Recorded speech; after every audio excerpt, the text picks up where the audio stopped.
ओम नमः शिवाय। हर हर महादेव। स्वागत है आपका हमारे चैनल पर। आज के इस वीडियो में हम आपको सुनाएंगे सोमवार के व्रत की कथा और भगवान शिव की आरती। सोमवार का व्रत हमें क्यों करना चाहिए? देखिए, अगर कुंडली में चंद्रमा खराब है, आपका मन चिड़चिड़ा रहता है या फिर माता से आपके संबंध अच्छे नहीं हैं, तो सोमवार का व्रत करना बहुत ही लाभकारी होता है। सोमवार का व्रत करने से जीवन में जो भी समस्याएं होती हैं वो समाप्त हो जाती हैं और भगवान भोलेनाथ की कृपा से सभी प्रकार की मनोकामनाएं पूर्ण होती हैं। परंतु किसी कारण से अगर व्रत नहीं रख सकते तो कथा तो अवश्य ही सुननी चाहिए। कथा सुनने मात्र से ही व्रत का आधा पुण्य प्राप्त होता है, तो बिना व्रत के भी कथा अवश्य सुने। तो चलिए अब हम शुरू करते हैं सोमवार के व्रत की कथा। एक नगर में एक बहुत धनवान साहूकार रहता था।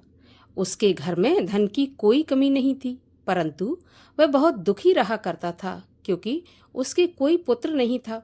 वह इसी चिंता में दिन रात दुखी रहता था। पुत्र की कामना के लिए वह प्रत्येक सोमवार को शिव जी का व्रत और पूजन किया करता था तथा सायंकाल को मंदिर जाकर शिव जी के सामने दीपक जलाया करता था। उसके इस भक्ति भाव को देखकर एक समय माता पार्वती ने शिव जी से कहा कि प्रभु, ये साहूकार आपका अनन्य भक्त है, सदैव आपका व्रत और पूजन बड़ी श्रद्धा से करता है, आपको इसकी मनोकामना अवश्य पूरी करनी चाहिए। तब शिव जी ने कहा कि पार्वती, ये संसार तो कर्म क्षेत्र है। किसान खेत में जैसा बीज बोता है वैसा ही फसल काटता है। उसी तरह मनुष्य इस संसार में जैसा कर्म करते हैं वैसा ही फल भोगते हैं। माता पार्वती ने अत्यंत आग्रह से कहा कि महाराज, जब यह आपका अनन्य भक्त है और अगर इसको किसी प्रकार का दुख है तो उसे आपको अवश्य दूर करना चाहिए। आप तो सदैव अपने भक्तों पर दयालु रहते हैं और उनके दुखों को दूर करते हैं। यदि आप ऐसा नहीं करेंगे तो मनुष्य आपका पूजन और व्रत भला क्यों करेंगे? माता पार्वती का ऐसा आग्रह देखकर भगवान शिव कहने लगे कि पार्वती, इसके कोई पुत्र नहीं है, इसी चिंता में यह अति दुखी रहता है। इसके भाग्य में पुत्र ना होने पर भी मैं इसको पुत्र प्राप्ति का वरदान देता हूँ, परंतु वह पुत्र केवल 12 वर्ष तक ही जीवित रहेगा। इसके पश्चात वह मृत्यु को प्राप्त हो जाएगा। इससे अधिक मैं इसके लिए कुछ नहीं कर सकता। माता पार्वती और भगवान शिव का यह वार्तालाप वह साहूकार सुन रहा था। इससे उसको ना तो प्रसन्नता हुई और ना ही दुख हुआ। वह पहले की तरह भगवान शिव का व्रत और पूजन करता रहा। कुछ समय के पश्चात साहूकार की पत्नी गर्भवती हुई और 10वें महीने उसके गर्भ से अति सुंदर पुत्र उत्पन्न हुआ। साहूकार के घर में बहुत खुशियां मनाई गई, परंतु साहूकार तो यह जानता था कि उसकी केवल 12 साल की ही आयु है, इसलिए उसने ना तो अधिक प्रसन्नता प्रकट की और ना ही किसी को यह भेद बताया। जब वह बालक 11 साल का हो गया, तब बालक की माता ने उसके पिता से उसका विवाह करने के लिए कहा। साहूकार ने कहा कि अभी मैं इसका विवाह नहीं करूंगा, मैं अपने पुत्र को काशी पढ़ने के लिए भेजूंगा। साहूकार ने बालक के मामा को बुलाकर उसको बहुत सारा धन देकर कहा कि तुम इस बालक को काशी पढ़ने के लिए ले जाओ और रास्ते में जिन जिन स्थानों से भी जाना वहां पर यज्ञ करते हुए ब्राह्मणों को भोजन कराते और दक्षिणा देते हुए जाना। अब दोनों मामा भांजे यज्ञ करते, ब्राह्मणों को भोजन कराते और दक्षिणा देते काशी जी की ओर चल पड़े। रास्ते में एक शहर पड़ा। उस शहर में राजा की कन्या का विवाह था, परंतु जो राजकुमार विवाह करने के लिए आया था वह एक आंख से काना था। उसके पिता राजा को इस बात की बड़ी चिंता थी कि कहीं राजकुमार को देखकर राजकुमारी या उसके माता पिता विवाह में किसी प्रकार की अड़चन पैदा न कर दें। जब उसने सेठ के अति सुंदर लड़के को देखा तो मन में सोचा कि क्यों ना द्वाराचार के समय इस लड़के से दूल्हे का काम चला लिया जाए। ऐसा मन में विचार कर उस राजकुमार के पिता ने उस लड़के और उसके मामा से बात की तो वे राजी हो गए। फिर साहूकार के लड़के को दूल्हे के कपड़े पहनाकर और घोड़ी चढ़ाकर कन्या के द्वार पर ले गए। सभी कार्य प्रसन्नता से पूरे हो गए। राजकुमार के पिता ने सोचा कि यदि विवाह भी इसी लड़के से करा दिया जाए तो इसमें बुराई क्या है। ऐसा विचार कर उसने लड़के और उसके मामा से कहा कि यदि आप फेरों और कन्यादान के काम को भी पूरा करा दें तो आपकी बड़ी कृपा होगी। मैं इसके बदले आपको बहुत सारा धन दूंगा।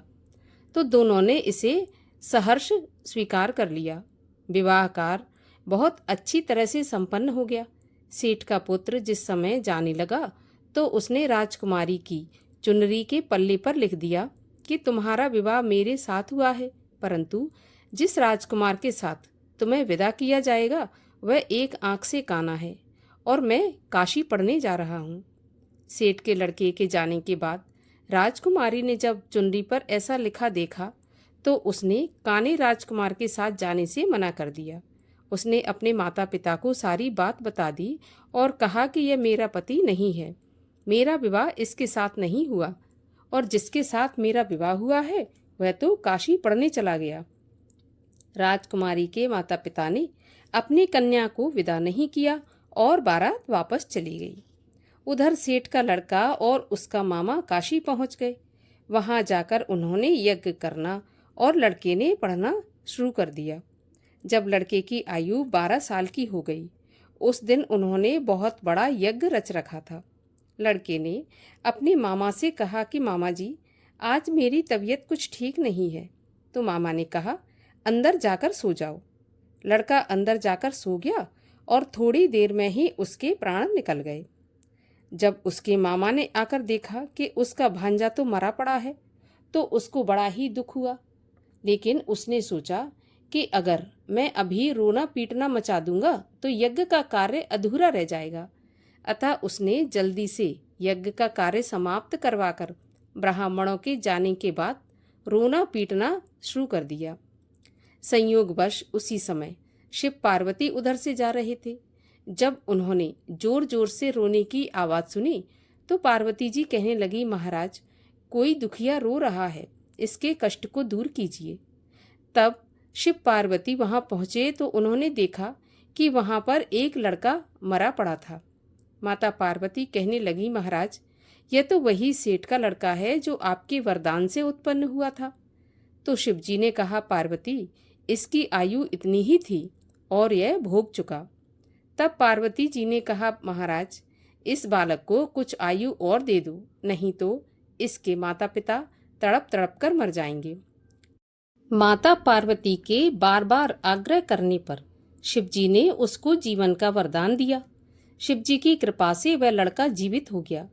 शिव और पार्वती जी कैलाश पर्वत पर चले गए। शिक्षा पूरी होने पर वह लड़का और उसका मामा उसी प्रकार यज्ञ करते, ब्राह्मणों को दान देते, भोजन कराते, दक्षिणा देते हुए अपने घर की ओर चल पड़े। रास्ते में उसी शहर में आए जहां उस लड़के का वहां की राजकुमारी से विवाह हुआ था। वहां आकर उन्होंने यज्ञ आरंभ कर दिया।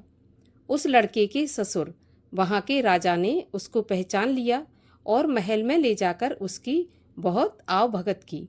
फिर बहुत से दास दासियों सहित आदर पूर्वक अपनी राजकुमारी और जवाई राजा को विदा कर दिया।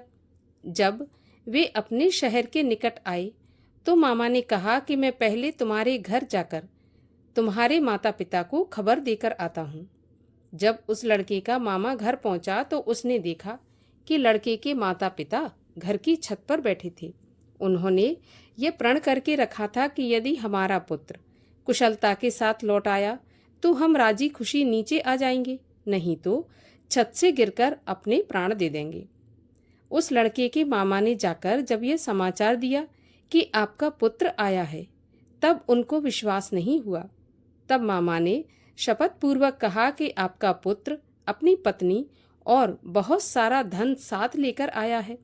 तो सेठ प्रसन्नता से भर उठा। सेठ सेठानी आनंद पूर्वक नीचे आए। बाहर आकर उन्होंने अपने पुत्र तथा उसकी पत्नी का भरपूर स्वागत किया। सभी लोग प्रसन्नता के साथ रहने लगे। जो भी कोई सोमवार के व्रत को धारण करता है अथवा इस कथा को पढ़ता या सुनता है, उसके सभी दुख दूर होकर समस्त मनोकामनाएं पूर्ण होती हैं और इस लोक में नाना प्रकार के सुख भोग कर अंत में सदाशिव के लोक को प्राप्त होता है। बोलिए भगवान शिव की जय। और अब सुनते हैं भगवान शिव की आरती। ओम जय शिव ओमकारा स्वामी हर शिव ओमकारा, ब्रह्मा विष्णु सदा शिव अर्धांगी धारा।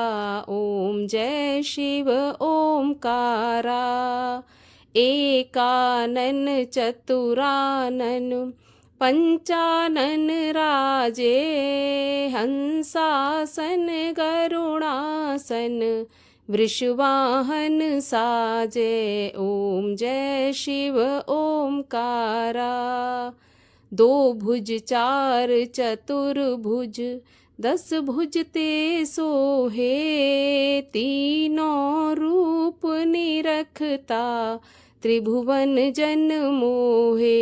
ओम जय शिव ओमकारा, अक्षमाला बनमाला मुंडमाला धारी, चंदन मृग मद सोहे, भोले शुभकारी। ओम जय शिव ओमकारा, श्वेतांबर पीतांबर बाघंबर अंगे, सनकादिक ब्रह्मादिक भूतादिक संगे। ओम जय शिव ओमकारा, करके मध्य कमंडल चक्र त्रिशूल धरता, सुख करता दुख हरता जग पालन करता। ओम जय शिव ओमकारा, ब्रह्मा विष्णु सदा शिव जानत अविवेका, प्रणवाक्षर के मध्य ये तीनों एका। ओम जय शिव ओमकारा, त्रिगुण स्वामी जी की आरती जो कोई जन गावे, कहत शिवानंद स्वामी मन वांछित फल पावे। ओम जय शिव ओमकारा, बोलिए शिव शंकर महादेव की जय। बोलिए पार्वती पति महादेव की जय।